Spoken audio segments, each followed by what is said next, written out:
المبارك على نبينا محمد وعلى آله وصحبه أجمعين.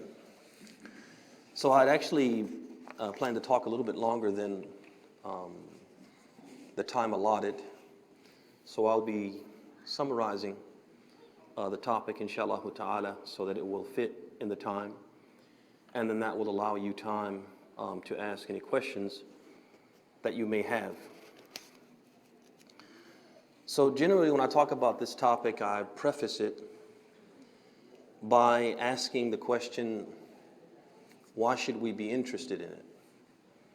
What makes it important? What makes it worthy of being the topic of a lecture like this? And the response, well, there's a few good responses, but one of them is that this is part of our religion. It's part of the knowledge of Islam that we have to have. It's part of the requisite knowledge of Islam because most of us are parents. And the Prophet ﷺ said in the hadith, طَلْبُ الْعِلْمِ فَرِيدَةٌ عَلَى كُلِّ Muslim. He said, seeking knowledge is obligatory upon every Muslim. And what knowledge is that? It's the knowledge which every Muslim has to have because it's pertinent to him. And he's going to be held accountable for it. And obviously, if we're parents and we're responsible for these young people, then we need to know how Allah expects us to raise them. So one of the reasons why this is an important topic is because it's part of our religion. Another reason why it's an important topic is because the stakes are very high, ya ikhwan. In reality, in Western countries, Muslims are losing their youth. There are many places in the West which are less fortunate than you are, where young people don't attend the masjid at all, where young people abandon the prayer. They don't pray. Where young people have girlfriends and boyfriends. Where young people, young Muslims, experiment with drugs, alcohol, and alternative lifestyles. They associate with irreligious people, immoral people. They join gangs, and they commit major crimes and land themselves in prison. This is not hyperbole, this is reality. And at the end of the day, when these things happen to Muslim youth, who bears the responsibility? Who's held accountable? We are. As the Prophet said in the hadith, كل مولود يولد على الفطرة فأبواه يهوداني أو ينصراني أو يمجساني. So the Prophet ﷺ, he said in this hadith, he said, every child is born upon fitrah. Ibn Hajar, he said the meaning of fitrah is al-Islam. Every child is born a Muslim. فَأَبَوَاهُ, it's his parents that make him a Jew or a Christian or a fire worshiper. How? By neglecting their responsibility. By failing to be the type of parents they're supposed to be and do their due diligence to make sure within their capability, their human capacity, that that child grows up to be a Muslim. And he said in the other hadith, the hadith of Abdullah ibn Umar, he said, كُلُّكُمْ رَاءٍ وَكُلُّكُمْ مَسْئُولٌ الرَّئِيَّةِ. He said, all of you are shepherds, and each and every one of you is going to be held accountable for his flock. You have to answer for that. So another reason why this topic is important is because ultimately we're responsible. We're going to bear the responsibility, ikhwani wa khawat. Now, this topic, the way that I usually approach it is I discuss the topic looking at the stages of a child's development and what are the wadha'if, what are the parenting tasks, functions, or action items that we should perform at each stage of development, and what asalib, what techniques should we employ. And if you look at the stages of a child's development, they're basically 5. And they are stage number 1, before children are even conceived. Yes, your work starts before you even have the children. The second stage, before the children are born. They're conceived, but they're not yet born. Stage 3, before they reach the age of discernment. Little toddlers running around, getting into everything, you have a responsibility to raise them as Muslim children. Stage 4, most important stage. Once they reach the age of discernment, and before they reach young adulthood. And that's what we call the clay stage. That's the formative stage. That's the stage where you are able to what? To mold them. And then stage 5, when they reach young adulthood, and that's when they go in the oven, and there's no molding after that. They are whatever you've made them at that point. So we'll try to look quickly, to stay within the time, at some of the things that we should be doing at each one of these stages. So before conception, our responsibility is to choose a good spouse, a good partner. Because spouses influence us. They have a huge impact on who we are. And one of the stories mentioned by the great scholars of Islam is the story of Imran ibn Hattan, who was a great scholar of hadith and a scholar from Ahl al-Sunnah. He was a Sunni scholar. But he was infatuated and fell in love with a beautiful woman from the Khawarij. The Khawarij are the people who basically go to extremes in terms of Iman and saying who's a believer and who's not. They basically believe that Iman is all or nothing. Either you have all of it or you have none of it. Either you're a perfect Muslim or you're a disbeliever. So there was a woman from this group who he was infatuated with, he fell in love with, and he thought, I'll marry her and convert her to the Sunnah. فَتَزَوَّجَ بِهَا وَأَرَادَ أَنْ يَرُدَّهَا إِلَى السُّنَّةِ فَأَبَتْ فَارْتَدَّ مَعَهَا إِلَى مَذْهَبِهَا.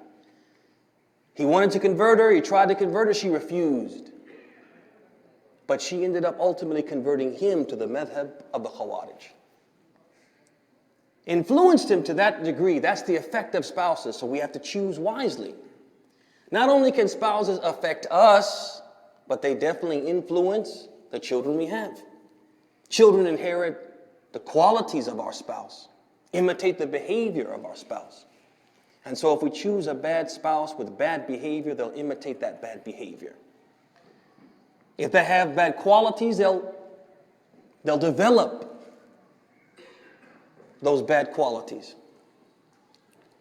Now the question comes, well, what should we be looking for to find a good spouse? There's a few key things. One, religion. Marry a religious spouse. As the Prophet said in the hadith, تُنْكَحُ الْمَرْأَةُ لِأَرْبَعٍ. He said a woman is married for one of 4 things. لِمَالِهَا وَلِجَمَالِهَا وَلِحَسَبِهَا وَلِدِينِهَا فَاظْفَرْ بِذَاتِ الدِّينِ تَرِبَتْ يَدَاكَ. He said, a woman is married for one of 4 things, generally speaking, either for her wealth, or her beauty, or her social status, her lineage, her family, or for her religion. Get the religious one, or you'll be the loser. This is not just for men, it's also for women. Women need to find a religious spouse to have children with. As the Prophet said in the other hadith, إِن جَاءَكُمْ مَنْ تَرْضَوْنَ خُلُقَهُ وَدِينَهُ فَزَوِّجُوهُ إِن لَمْ تَفْعَلُوا تَكُنْ فِتْنَةٌ فِي الْأَرْضِ وَفَسَادٌ عَرِيضٌ. He said, if a young man comes seeking the hand of your daughter, and you're pleased with his religion, you're pleased with his character, Marry him to her. If you don't do that, تَكُنْ فِتْنَةٌ فِي الْأَرْضِ, there will be great trials in the earth. وَفَسَادٌ عَرِيضٌ, and much corruption. And we're living that reality. We're living that reality where there's a lot of bad things, dark things going on in Muslim households. And families are trying to cover it up because they've married their daughter to someone and their concern when marrying their daughter to that person was everything but deen. And now, all the things that the Prophet foretold are happening in that household. And the girl is living a nightmare that she wouldn't have to live if they followed this sunnah. From the qualities we should be looking for is someone who shares our religious perspective. Someone who kind of thinks the way we think. Why? So when we get married and we start raising children, we'll see eye to eye and we won't be at odds with one another. Another one is someone who comes from the type of family you want to have. Comes from a family of people who you hope your children will grow up to be like. So these are some qualities we should be looking for in a spouse before conception, before conceiving. That once the children are conceived but not yet born, it's important for parents to recognize the gravity and significance of the responsibility that they have voluntarily chosen to bear. They chose this, and they need to realize that by voluntarily choosing to do this, they have voluntarily undertaken a great responsibility, a huge amana. As one of the great scholars of Islam, he said, وَالصَّبِيُّ أَمَانَةٌ عِنْدَ وَالِدَيْهِ وَقَلْبُهُ الطَّاهِرُ جَوْهَرَةٌ نَفِيسَةٌ ساذجة خالية عن كل نقش وصورة وهو قابل لكل ما نقش ومائل إلى كل ما يمال به إليه. He said, a child is an amana, a trust or something being entrusted to the person. Something that the person is given and they're expected to give it back exactly the way it was or in better condition. And if you remember the hadith we mentioned earlier, كُلُّ مَوْلُودٍ يُولَدُ عَلَى الْفِطْرَةِ, every child is born as a Muslim, so Allah expects you to return that child to Him as a Muslim. That's what it means by your child being an amana. He's an amana to his parents, and his pure heart is a precious gem, innocent, naive, and free of every image, likeness, or inscription, like a clean slate. His heart, because of its innocence and naivety, accepts and welcomes in every image, and it inclines toward whatever it is exposed to and persuaded toward. Parents have to realize this, that child, if I expose it to falsehood and evil, they'll incline to falsehood and evil. But if I expose them to truth and goodness and righteousness, they'll incline toward that.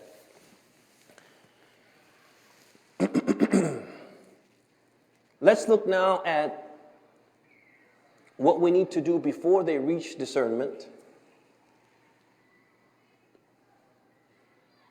One of the primary responsibilities of the parents at this time is to make lots of supplications, to make lots of dua for their children, realizing that the dua, the supplication of parents for their children, is one of those supplications which is accepted by Allah.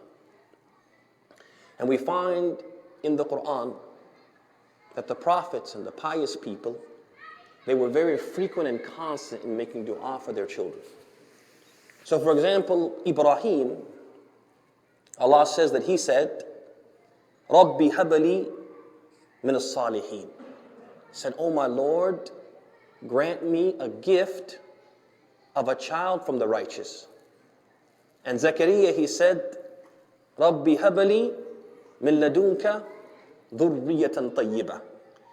He said, oh my Lord, give me from you, grant me from you a good offspring. And Allah subhanahu wa ta'ala says about Ibad al-Rahman that they pray, رَبَّنَا هَبَ لَنَا مِنْ أَزْوَاجِنَا وَذُرِّيَّاتِنَا قُرَّةَ أَعْيُنٍ وَاجْعَلْنَا لِلْمُتَّقِينَ إِمَامًا. That the servants of Ar-Rahman, they pray to Allah for their children, saying, O Allah, grant us from our wives and from our children, our offspring, the coolness of our eyes, and make us, all of us, from the leaders of the pious.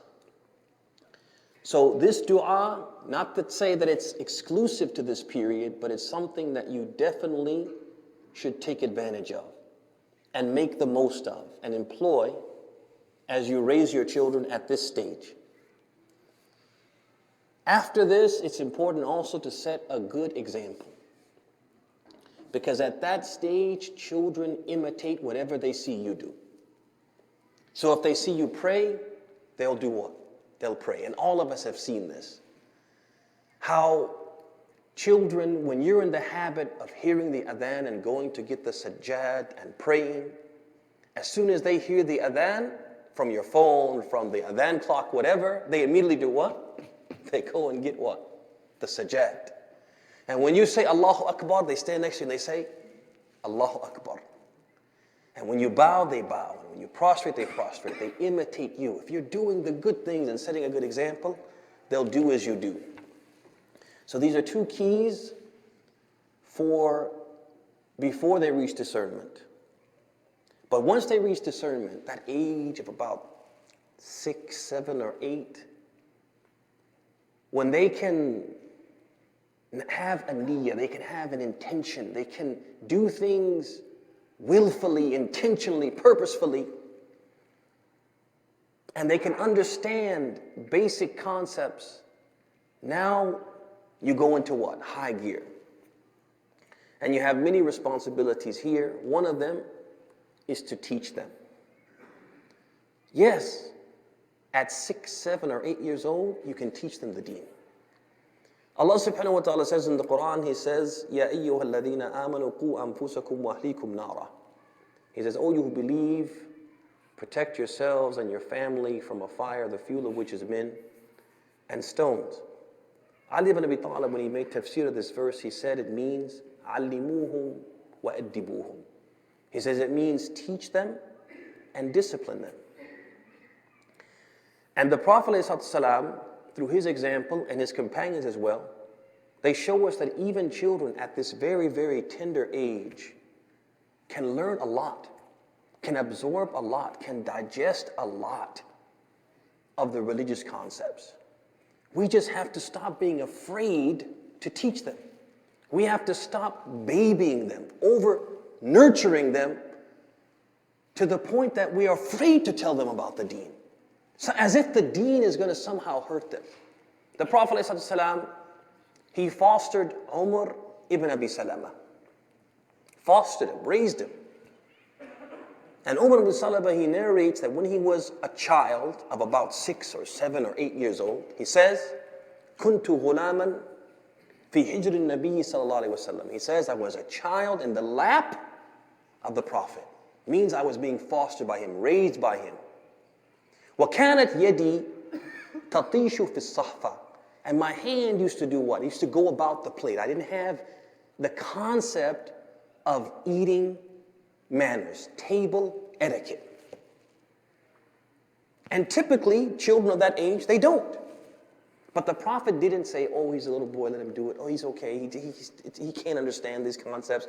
No, the Prophet taught him. فَقَالَ لِلنَّبِيُّ صَلَى اللَّهُ عَلَيْهِ وَسَلَّمَ Ya ghulam. So the Prophet, he said to me, O little boy, Sammillah, say Bismillah, wa kul bi yaminik, eat with your right hand, wa kul mimma yalik, and eat from the part of the plate which is closest to you. And you know what Omar said? He didn't say, well, I was too small to really get that. It went in one ear and out the other. Rather, Umar, he said, وَكَانَتْ تِلْكَ طِعْمَتِي بَعْدِ. And that manner of eating, what the Prophet taught me on that day at 6 or 7 or 8 years old, it remained what? My manner of eating to what? Till this day.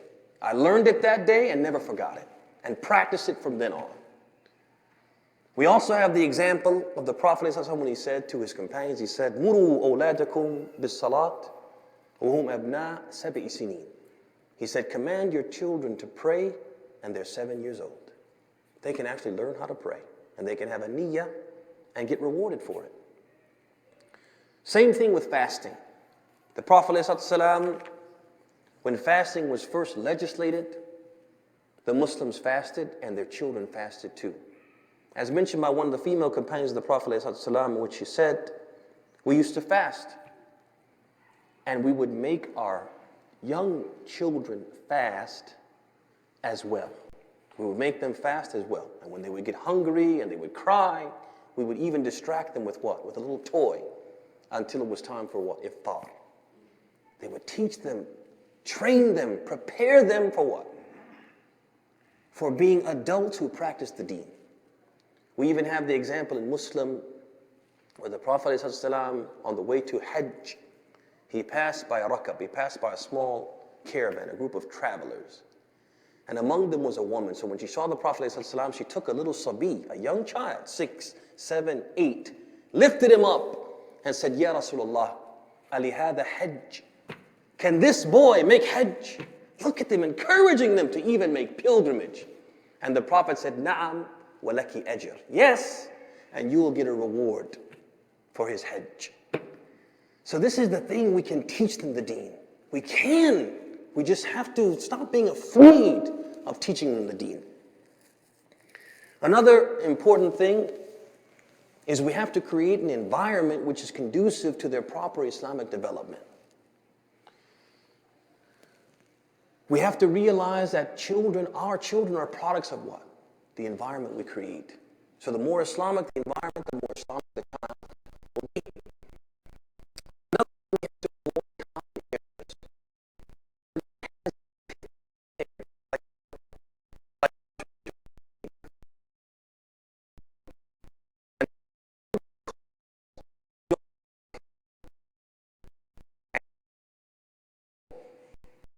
And he says, Baba, this is so-and-so. I said, oh, no, tell him I'm not here. Right? So when you do that, you're what? You're telling him one thing and doing something else. You have to avoid a contradictory behavior. Because the child is going to be confused and ultimately is going to say, he's going to be basically torn between doing what you say or doing what you do. And more than likely, he's going to do what? What you do, not what you say. Also, you have to avoid sending negative subliminal messages. Like what? Like, for example, getting all upset when he comes home with a C in math, but being okay when he misses prayer. Oh, inshallah, you'll get it tomorrow. You're sending a subliminal message. Dunya, muhim. Deen, la yihimmak. Right?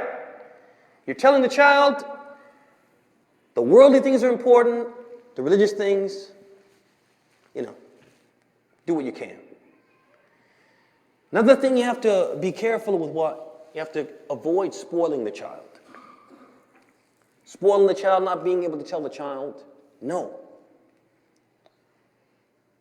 Because if you don't tell the child no, you're not preparing him for real life.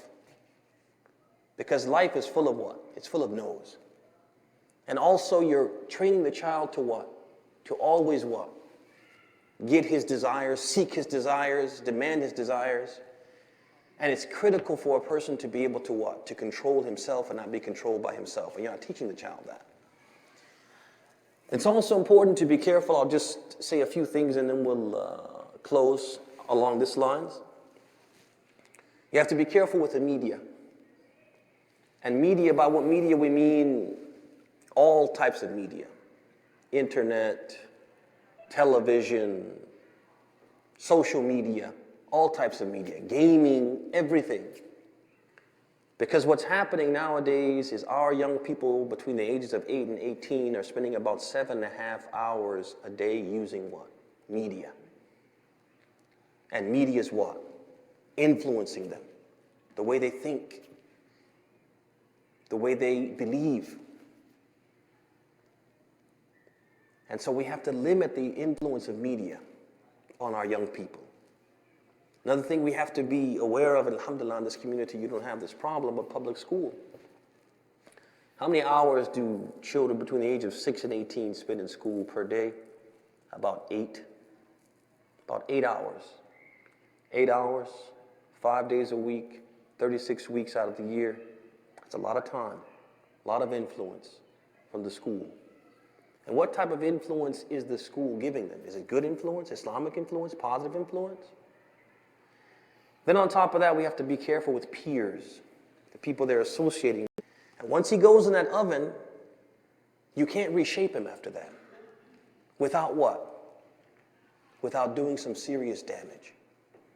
So you have to realize that you have to up your influence and the influence of Islam and diminish and decrease the influence of these other forces which are counterproductive to what you're trying to achieve.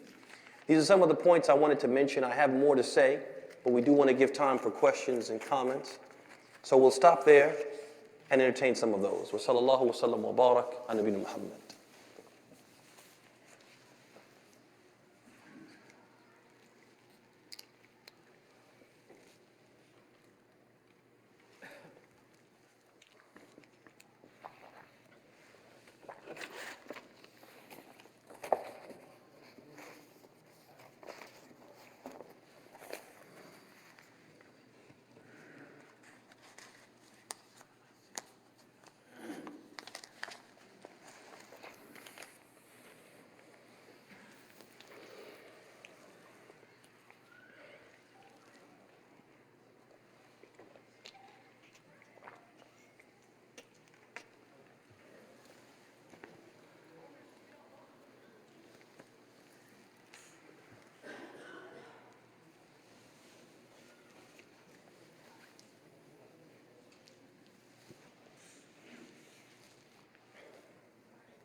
Anybody have a question ready?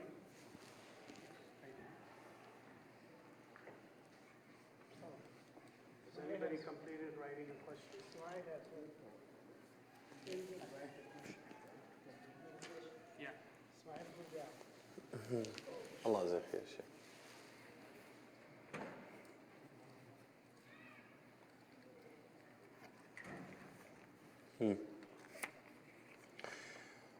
So the young man, Jazakallah khair, he writes, what is that magic age of going in the oven, after which personalities don't change? Any reference in hadith? So there's not a specific age, but basically adulthood, when the child reaches the age of maturity, and that age could vary from one child to, or one young adult to another. But basically, once they reach that stage, the formative stage is pretty much ending, and the stage of adulthood is beginning. And he said, is there any reference in hadith? No, because there's not a specific age.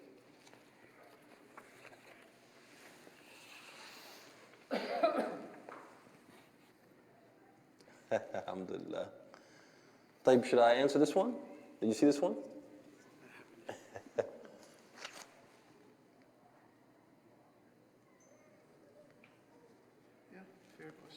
طيب, خلاص. All right. طيب, so this question basically says why you want to take this job. If you get it, what will you do to fix the community? طيب, so why do I want to take the job?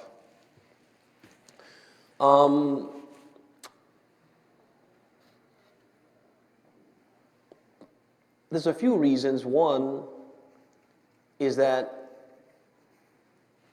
I really want to return to al-imama, When I first returned from studying, I served as an imam.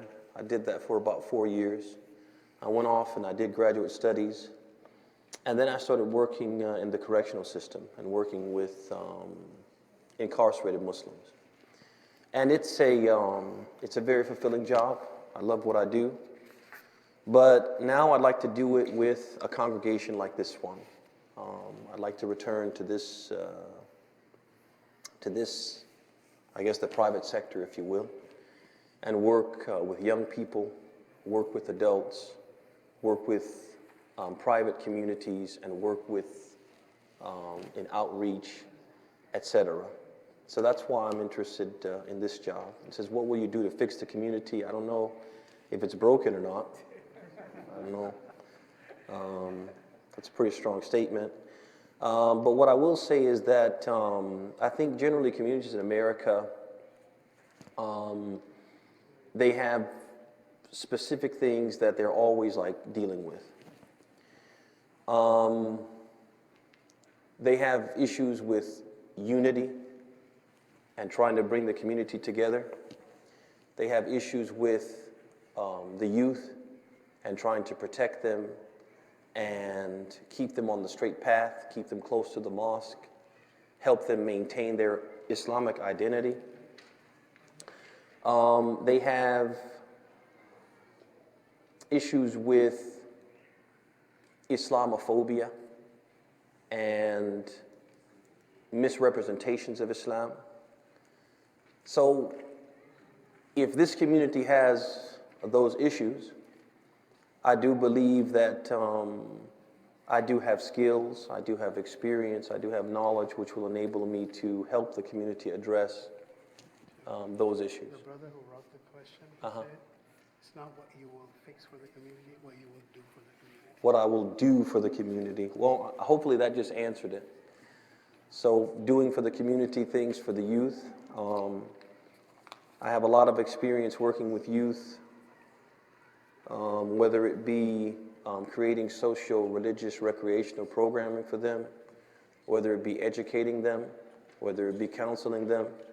And so this is something I could do for the community, as he said. As far as outreach, similarly, I have a lot of experience in that area and a lot of passion for that area. So I think these are some of the things I could do. And if the person wants to speak in private, I can give more detail. I don't want to give the whole time because there's quite a few questions here. All right, then the next one, there was one after him, yeah. Said, kindly share with us the history of Mawlid, celebrating the Prophet's birthday, and is Mawlid permissible? I won't get into the history. I just think that that's a sensitive thing. But I will deal with the second part of the question, and is Mawlid permissible?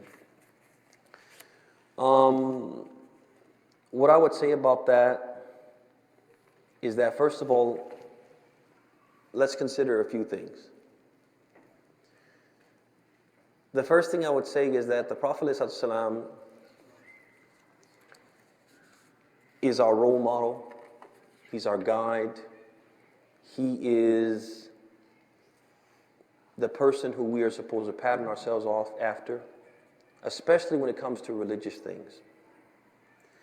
And the Prophet ﷺ, as Ibn al-Qayyim mentioned, and before him al-Shafi'i, he said, مَا فَعَلَهُ النَّبِيُّ صَلَى اللَّهُ عَلَيْهِ وسلم فَهُوَ سُنَّةٌ وَمَا تَرَكَهُ النَّبِيُّ صَلَى اللَّهُ عَلَيْهِ وسلم فَهُوَ سُنَّةٌ. I'm sorry. مَا فَعَلَهُ النَّبِيُّ صَلَى اللَّهُ عَلَيْهِ وسلم فَفِعْلُهُ سُنَّةٌ وَمَا تَرَكَهُ النَّبِيُّ صَلَى اللَّهُ عَلَيْهِ وسلم فَتَرْكُهُ سُنَّةٌ. Said, whatever the Prophet did, then doing it is the sunnah. Meaning it's something good to do. The Muslim should do it. And whatever the Prophet ﷺ, he didn't do, he abandoned it, he left it intentionally from the religious things, then leaving that, not doing it, is what? Is the sunnah. So if we look at the Mawlid, celebrating the Prophet's birthday, ﷺ,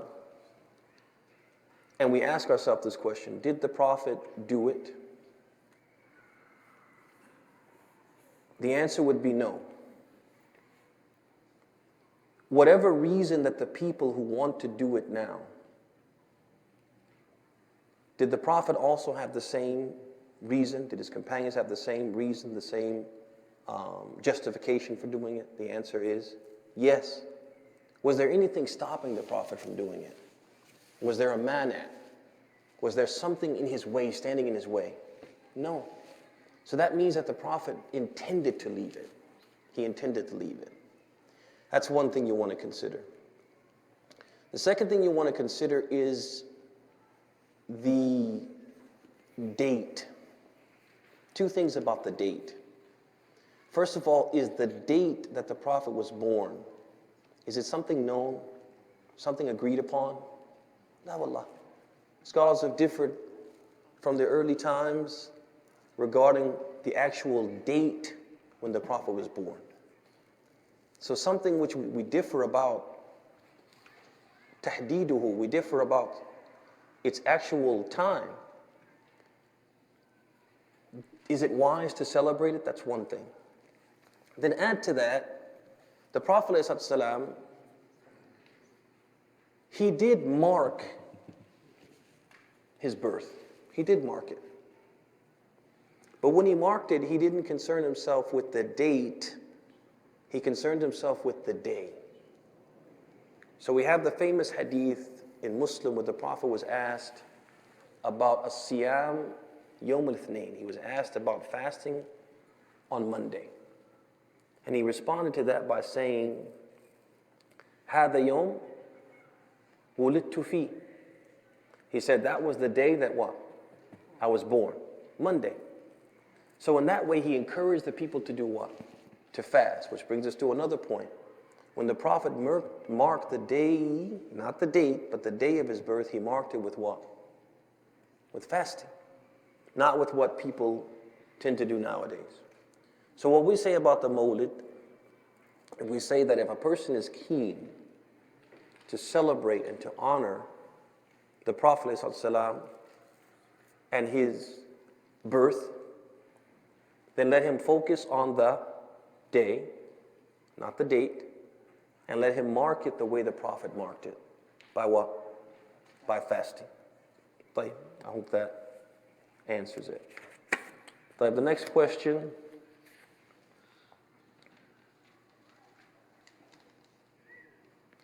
says the age between 15 and 18 is a very dangerous age, is very hard to control.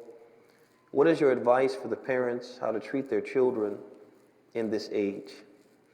At that age, I think it's important for parents to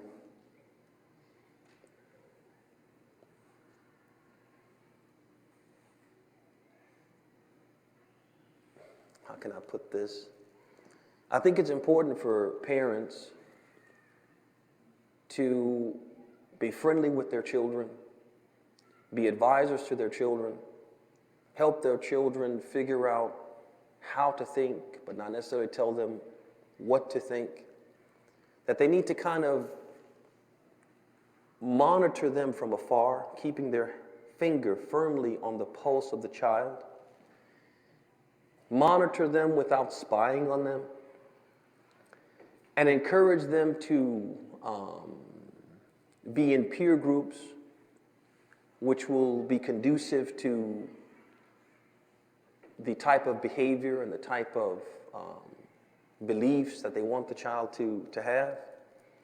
But at that stage, you can't be domineering, you can't be too forceful, you can't be too aggressive, because in most cases that produces the opposite result. So that's basically what I would advise. Obviously there's more that can be said, but I'll suffice myself with that. طيب ثم بعد ذلك, it says, is it okay for Muslim girls to go and seek secular degree instead of focusing on religious aspects? I think it's unfortunate, but sometimes what happens is we think that deen and dunya, somehow they can't coexist. And so if a girl, for example, in this case, is going to study secular studies, that she can't study religion as well, that she has to choose. The child shouldn't think that, and the parent shouldn't think that. So if a girl is going to study, can she study? Yes, it's perfectly permissible for her to study secular studies, but she should not feel, and the parent should not feel, that it's an either-or scenario, but rather she should study the science that she wants to study, and she should also study her deen and learn her deen. And learning the deen is a lifelong process. It never stops.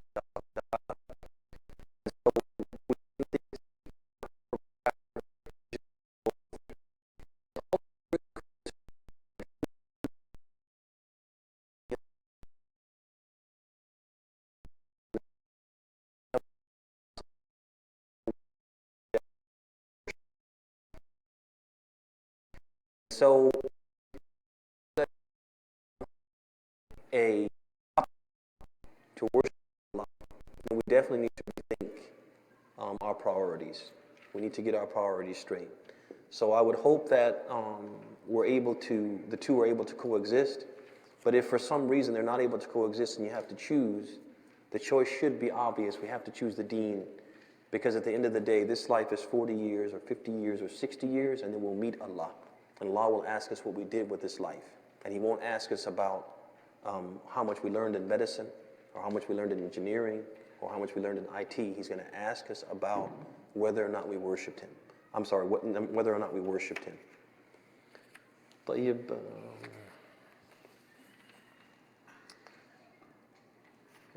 let's see.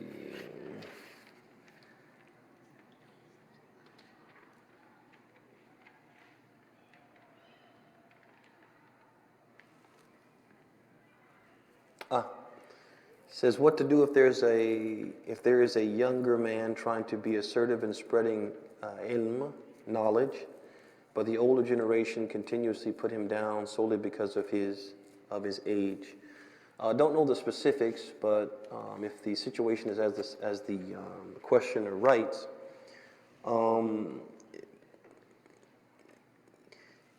it doesn't matter the age of the person. It matters their qualifications and their ability to spread the knowledge that they're trying to spread. If they have the requisite knowledge, they have the requisite training, regardless of their age, then they can what? They can spread it.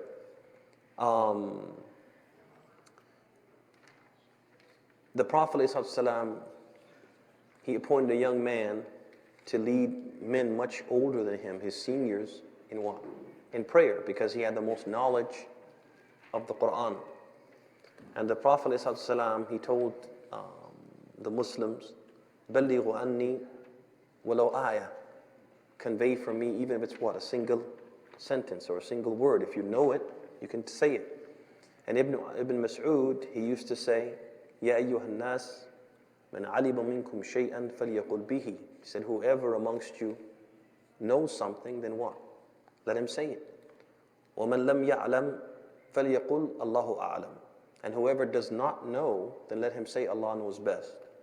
فَإِنَّهُ مِنَ الْعِلْمِ أَنْ يَقُولَ الرَّجُلُ فِي مَا لَا يَعْلَمْ اللَّهُ أَعْلَمُ. Because it is from knowledge that a person says about that which he does not know, Allah knows best. So it's critical for us not to stifle, not to hush, not to prevent young people or prevent people in general because of their age from teaching and calling and spreading the truth if they know it.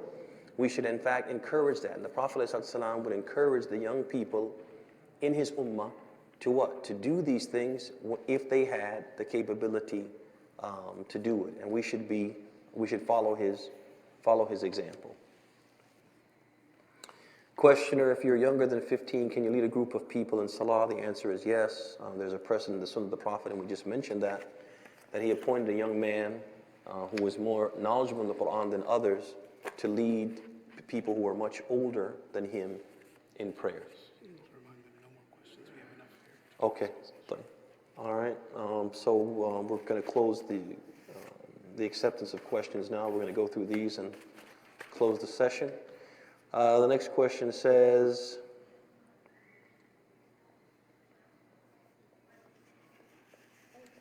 let's see. I'm going to save that one for tomorrow. Says we have a diverse community with various madhahib. How do you address the difference?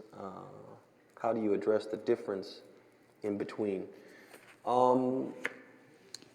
First of all, we need to understand that difference of opinion is something which Allah subhanahu wa ta'ala has decreed.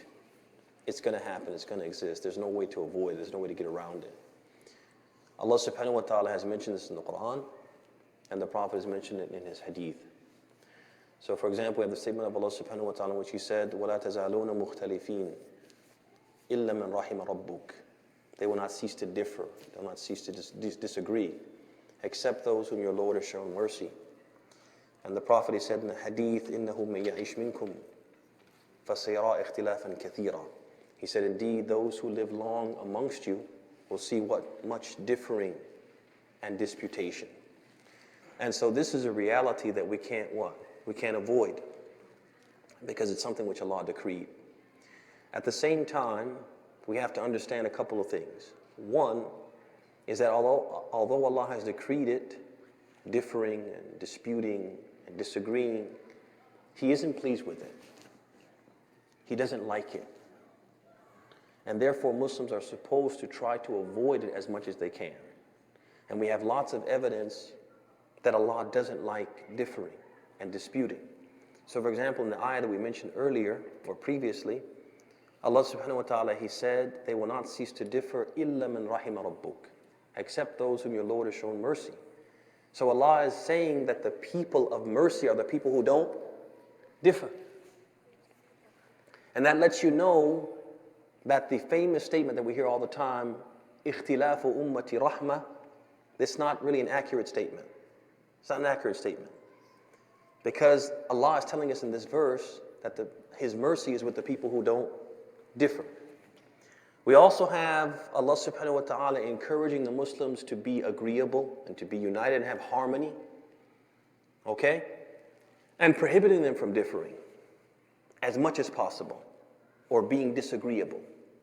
He says, وَاعْتَصِمُوا بِحَبْلِ اللَّهِ جَمِيعًا وَلَا تَفَرَّقُوا. He says, hold fast altogether to the rope of Allah, وَلَا تَفَرَّقُوا, and be not divided amongst yourselves. Then He calls being united and being in harmony, He calls it a ni'mah.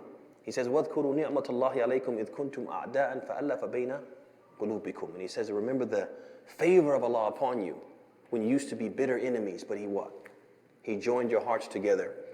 So that's the first we need to realize, or the first thing we said, differences are reality, it's something decreed by Allah. Second thing we need to realize is that it's not pleasing to Allah, so we should try to what? Limit it, minimize it as much as possible. ثم بعد ذلك, there's a difference between differing, having different understandings of things, and being disagreeable. And if you look at the early Muslims,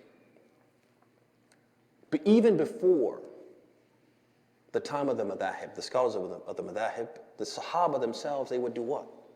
They would differ about things.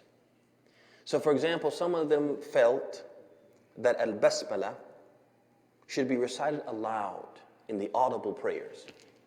And some of them said, no, it shouldn't. Bismillah should be, al-basmala should be what? Should be said silently. And you had those who felt that the mere touch of a woman, okay, that a person is related to, just touching her shoulder, shaking her hand, would break wudu. And those who thought otherwise. And they had other differences, like this. But in spite of these differences, they still what? They still cooperated. They still prayed together. And the scholars describe the relationship between the companions that they were ala qalbi rajulin wahid. It was as if they were one man with one heart. Because of what? Because they weren't disagreeable. You find the same thing amongst the scholars of the madhahib. That for example, Abu Hanifa, Malik, Shafi'i, and Ahmad, they disagreed about things. But they didn't harbor any malice, any hatred, any ill feelings against what? One another. And this type of tension and intolerance, it developed what? Later. And so what we say is that if we truly are followers of the companions and scholars of these and followers of these scholars of the madahib, then we need to not just be like them in terms of what? The way we raise our hands, or when we raise our hands, or if we do or don't raise our hands. But we also need to be like them in terms of what? How tolerant they were when it came to what? The differences. And if we can't be tolerant the way they were, then no one should tell me they're a follower of the madahib. Because if you really were a follower of the madahib, you would follow them what? Even what? In their tolerance. And you wouldn't create something or invent something into your madhab which has nothing to do with, which is what? Religious intolerance or fiqh intolerance. طيب, next question. I think we answered this. Said a child of 12 years who is hafiz, they memorize the whole Quran, can they lead the obligatory prayers? Yes, definitely.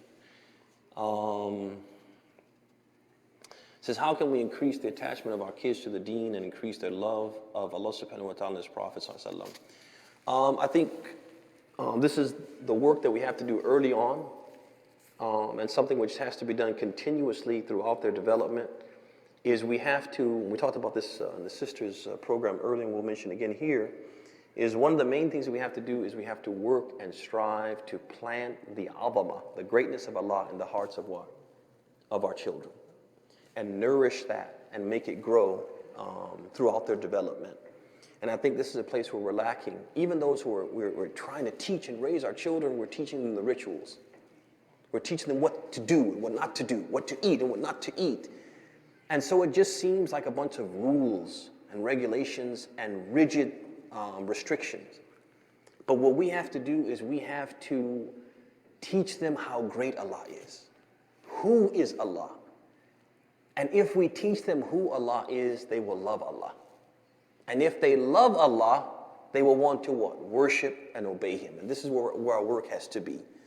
So tell them about Allah. Tell them about His names, about His attributes, about the things that He has done and He can do. Let them read those stories of how Allah subhanahu wa ta'ala, when everything was against, when things were against all odds, against the believers, and how Allah subhanahu wa ta'ala made them what? Victorious. Tell them those stories, teach them those things, such that what? The greatness of Allah fills their heart. And then we will have no problem what? Increase their attachment to the deen. That will come what? By default. That will come by extension. Says, what is our responsibility in directing public school policy that do not reflect Islamic good moral values? Definitely that's a role that the Muslim community should take in the sense that it does, whether it has a committee or a particular representative who will engage the school board and ensure, to the best of our ability, obviously, that the contents of textbooks and the representation of Islam within the schools is accurate. So sometimes the textbooks are inaccurate, and changing those and having those modified is probably not as difficult as we might imagine. But even if the textbooks are generally right, if you have teachers in the school who have misconceptions and incorrect ideas and notions about Islam, and they're teaching those things and saying those things in the classroom, then that's also a problem that we have to what? Address. It's also important for Muslims to seize every opportunity to do what? To go into schools and tell the truth about Islam. Send their experts, send their scholars and imams to go and make presentations in schools and teach and educate, whether it be the superintendent, whether it be the principals, whether it be the teachers and staff at a particular school, educate them about Islam. And these are some of the things that the Muslim community can do with relative ease, honestly, if they're motivated to do so. It says, can you please define kullu bid'atin dalala? Basically what means every innovation is misguidance. Did you consider changes done by Umar radiallahu anhu in some matters, like triple talaq, etc., so tarawih were inventions? The Prophet ﷺ, he said in the hadith, he said, kullu bid'atin dalala. He said every innovation is misguidance. And Ibn Umar, one of the Prophet's companions, he's made a similar statement, but he went a little further. He said, "Kullu bid'atin dalala wa in ra'aha an-nas hasana." He said every innovation is misguidance, even if the people consider it to be good. Now, the question that comes here is that, do you consider changes done by Umar radiallahu anhu, were those matters, were they inventions or were they innovations? As if this is like a pushback from the statement of the Messenger of Allah alayhi salam. So what I would say to that is, first of all, there's no way that Umar radiallahu anhu or any other companion would contradict the statement of the Prophet, the clear statement of the Prophet alayhi salam, kullu bid'atin dalala. Every innovation is misguidance. It won't happen. It definitely won't happen, and the rest of the companions of the Prophet would what? Would accept it, would embrace it. They wouldn't oppose it or speak out against it. So we can be confident that Umar al-Khattab, if he made a change, and that's something that's debatable, and we'll look at that, if he made a change, we can be confident that that change wasn't a bid'ah, because he wouldn't do something like that. And if he did, the other companions wouldn't what? Wouldn't agree to it. They wouldn't accept it. That's the first thing. The second thing, we need to understand the word bid'ah. It has a meaning in the lughah, has a meaning in language, but also has a meaning what? In the shara. It has a legal meaning. So when the Prophet, when he said, with the word bid'ah in language, it means anything new. Anything new. But in religious terminology, it means anything new in the deen. Anything new in the deen. Another meaning of bid'ah in the from the linguistic perspective in language is something that was practiced and gets abandoned, and then what? It's revived. That also can be called linguistically a bid'ah, an innovation. But from the religious perspective, an innovation is something that has no basis in the deen, and then it gets what? Brought into the deen. So it's something new in the deen. Or it's something which the Prophet ﷺ did do in the deen, but he did it what? In a certain occasion, at a certain time, in a certain place, in a certain way. And you do that same thing in a different occasion, a different time, and a different what? Way. So it's from the deen, but the way you're doing it is what? Is innovated, is new. And because it's related to the deen, it's considered what? The bid'ah that the Prophet was talking about when he said, kullu bid'atin dalala. So, now let's look at what the sister said. She said that Umar, he made certain what? Changes. And, for example, she mentions Taraweeh. With respect to Taraweeh, Umar al-Khattab, what did he do? When Umar came, and he was the Khalifa, well, let's start out like this. When the Prophet ﷺ would make the night prayer, he always made the night prayer alone. In Ramadan one year, he came out into the masjid and he offered the night prayer in the masjid, jahran, aloud.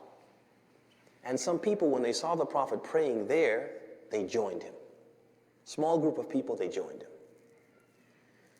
So the next morning, when they met their companions and their friends, they said, oh, you can't believe the amazing thing that happened last night. The Prophet came out of his apartment and he offered the prayer and we followed him, and it was the most beautiful spiritual experience we've ever had. So the next night, the people who they told, they came what? To see if the Prophet would do it again. And sure enough, he came out and he did it again. And the group that prayed with him now was larger because their friends had told their friends, and so maybe they had twice as many people or something like that. So then the next morning, those friends told what? Their friends. And so when the Prophet, on the third night, he opens the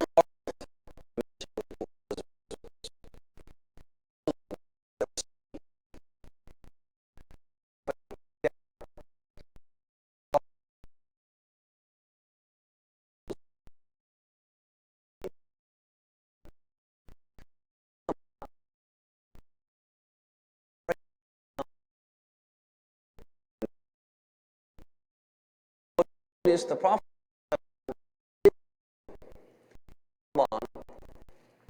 for the night prayer, he offered it in congregation. You see that?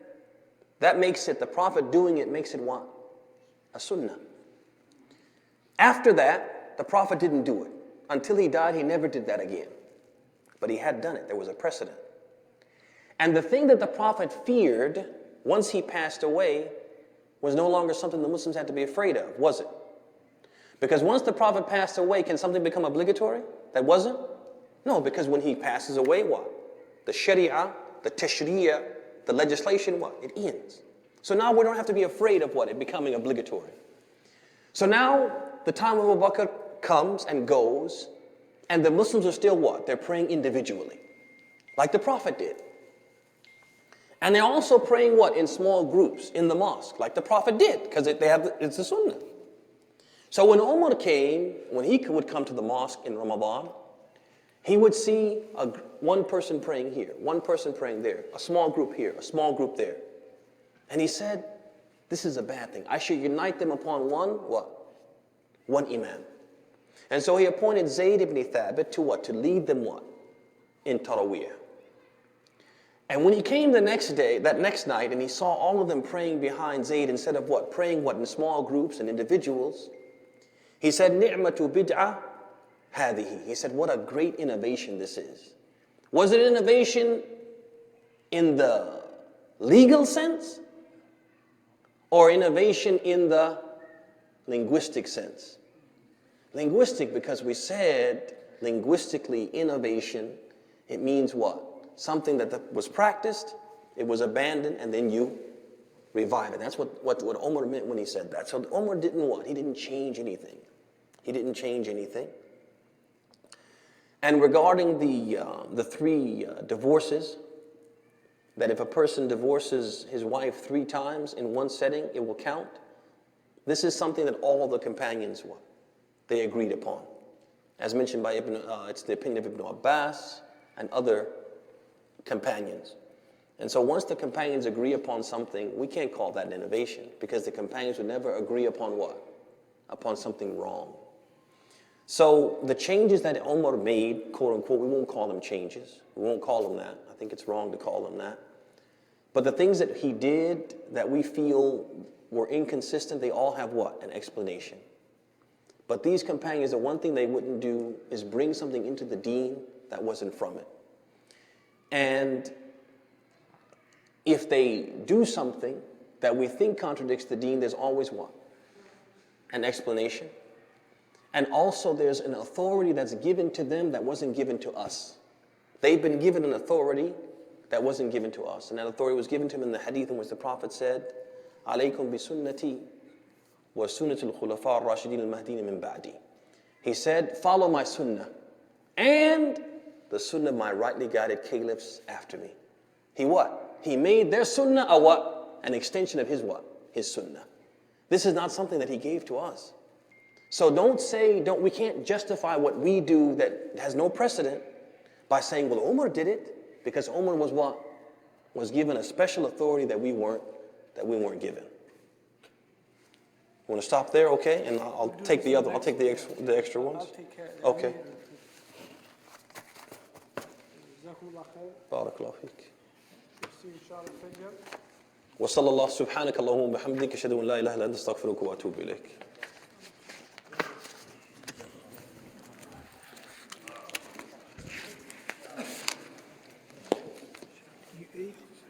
You didn't eat, right? No, well, yeah, I ate for lunch, and to be honest with me, the lunch I had was plenty. But Allah Azza khair, may Allah accept. Barakallahu feekum. Allah yubarak feek. Same here. In Sudan. MashaAllah alayhi. Allah yubarak feek. Assalamu alaikum. Barakallahu feek. So you studied in Imam Muhammad bin Saud? Yes, sir. Yes, sir. In Riyadh? Yes, sir. I was in King Saud University. Are you serious? I taught there for a while. Really? English, yeah. Oh, no. I was MashaAllah. in computer science department. Really? Yeah. When were you there?